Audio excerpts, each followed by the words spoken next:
जय Shri Krishna friends, welcome to Radha spiritual insights. हम यहाँ बात करते हैं स्पिरिचुअलिटी की। What is spirituality? Spirituality is a connection to almighty. Almighty के साथ हमारी सोल का जो कनेक्शन है, जो हमारा एक बॉन्ड बिल्ड होता है उसके साथ, उसे स्पिरिचुअलिटी कहते हैं। स्पिरिचुअलिटी के लिए बहुत से वेज, बहुत से तरीके बताए गए हैं, जिसमें मेडिटेशन यानी ध्यान, मुद्राएं, स्पिरिचुअल प्रैक्टिसेस, मंत्रा, चैंटिंग, ये सब उसमें आ जाता है। इसके अलावा भी कई और तरीके ऐसे हैं, कई और ऐसी टेक्निक्स हैं जिससे हम उस ऑलमाइटी गॉड के साथ अपना कनेक्शन बिल्ड कर सकते हैं। कोई ना कोई चीज़ तो ब्रह्मांडीय शक्ति ऐसी है जो हमें, इस यूनिवर्स को और सब चीज़ों को चला रही है, जो हमें दिखाई तो नहीं देती, but we know there is somebody behind that, चाहे वो हमें दिखाई दे चाहे ना दे। तो उसके साथ कनेक्ट कैसे हों, कैसे अपने आप को हम उसके साथ कनेक्ट कर लें? उसके लिए हमें सबसे पहले अपने जो माइंड, हमारा जो माइंड है, बाय डिफॉल्ट हमारा ब्रेन हर समय लॉजिकल मोड पे ऑन रहता है। वो क्या है, वो हमें हर चीज़ से पीछे कर देता है कि नहीं, ये चीज़, जो चीज़ हमें दिखाई नहीं दे रही, हम उस पर बिलीव नहीं कर सकते। जो चीज़ हमारी समझ से बाहर है, हम उस पर विश्वास नहीं कर सकते। जब हम उस चीज़ पे विश्वास करना शुरू कर देते हैं, वो अपनी एग्जिस्टेंस हमें समझानी शुरू कर देते हैं, हमें पता चलना शुरू हो जाता है यूनिवर्स और हमारे बीच इतना मजबूत बॉन्ड है।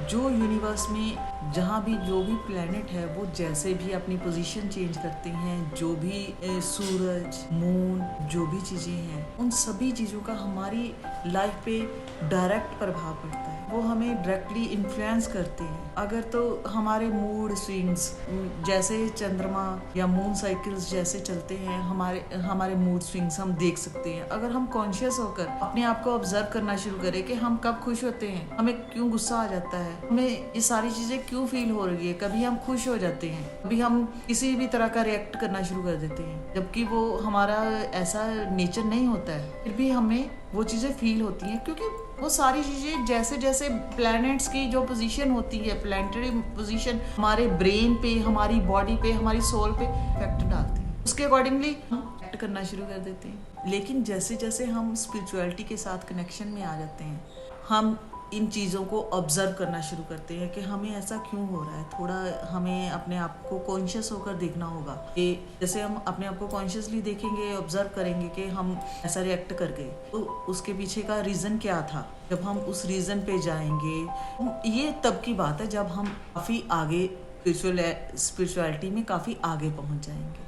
पहले शुरू में ऐसी कोई भी चीज़ आपको महसूस नहीं होगी। सबसे पहले आपको ये बहुत बोरिंग सब्जेक्ट लगेगा, आपको लगेगा कि ऐसे करने से कुछ नहीं हो रहा है, जो भी बोला जाता है सब ऐसी बातें हैं, कुछ इसका कोई रिजल्ट नहीं निकलने वाला। लेकिन धीरे धीरे जैसे हम, जब अनाज होता है ना, अनाज को हम जैसे जैसे छलनी में रख के उसको ऐसे करते हैं, उसमें क्या होता है, उसकी जो इम्प्योरिटीज़ है वो ऊपर आ जाती हैं और नीचे नीचे और अनाज रह जाता है। वैसे ही हमारा माइंड है, हमारी बॉडी है, हमारी सोल है।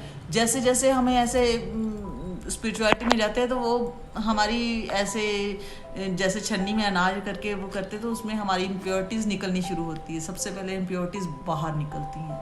हमें जो हमारे ईगो फैक्टर्स हैं, जैसे कि हम है, क्रोध है, जो भी है, लालच है, मोह है, या अहंकार वगैरह है, वो सारा कुछ बाहर निकलना शुरू हो जाता है। जब जैसे जैसे वो निकली जाएगा, अंदर से क्या होता है, अंदर से प्योरिटी शुरू हो जाती है। उस तक पहुंचने के लिए सबसे पहले हमें स्टेप उठाना पड़ेगा। क्या उठाना है? किसी भी एक टेक्निक से, वो मेडिटेशन हो, स्पिरिचुअल प्रैक्टिसेस क्या होती हैं? सुबह शाम की रूटीन बनाना, उसके लिए कुछ करना, दिया जलाना, थोड़ा उसकी तरफ कुछ करना, भगवान के लिए कुछ भी ऐसी कोई भी रूटीन को शुरू करना, मंत्रा चैंटिंग्स करना, फिर डोनेशंस करना। फिर जैसे जैसे हम करेंगे तो उससे क्या होगा, हमारी सोल में जो है प्योरिटीज आनी शुरू हो जाती हैं। अरे हमारी सोल इसी चीज़ को डिमांड कर रही है, लेकिन हम उसे दे नहीं पाते। हम दुनिया में सभी जगह, अब जितने भी रिलेशंस है उसमें हम ढूंढते हैं, उसमें हम खुशियाँ ढूंढते हैं, जबकि ये सारी खुशियाँ वहाँ हमें मिल नहीं रही। वहाँ से हमें क्या मिल रहा है, वहाँ से हमें धक्के मिल रहे हैं फिर भी हम उसी रिश्तों में पीछे पीछे जाते हैं। तो जैसे हम मान की तरफ जाना शुरू करते हैं तो हमें सारी चीज़ें में आनी शुरू हो जाती है। ये क्या हो रहा था, हम क्या कर रहे थे, हम कौन सी गलतियाँ कर रहे थे, ये पता चलना है। फिर इंसान को समझ में आती है कि मैंने क्या क्या गलतियाँ की हैं। ये जब ये समझ आना शुरू होता है तो फिर ज़िंदगी का मज़ा आना शुरू होता है। फिर बंदा लेसन सीखने शुरू कर देता है कि अच्छा ये गलती की थी, उस मुझे ये लेसन मिला, हाँ उससे ऐसे हो जाता है, उसका रिएक्शन ये होता है, तो अब मैं अगली बार से वो पैटर्न रिपीट नहीं करूँगा। जब तक हम लेसन नहीं लेंगे, गलती नहीं करेंगे, तो हम आगे कैसे बढ़ सकते हैं। इसलिए कभी कोई भी टेक्निक यूज़ करें, लेकिन सबसे पहले अपने मन को लॉजिकल मोड से ऑफ करके उस परमात्मा से जुड़ने में कोई भी स्पिरिचुअल प्रैक्टिस को यूज़ करें और उससे रिलेशन बनाना शुरू करें। धन्यवाद।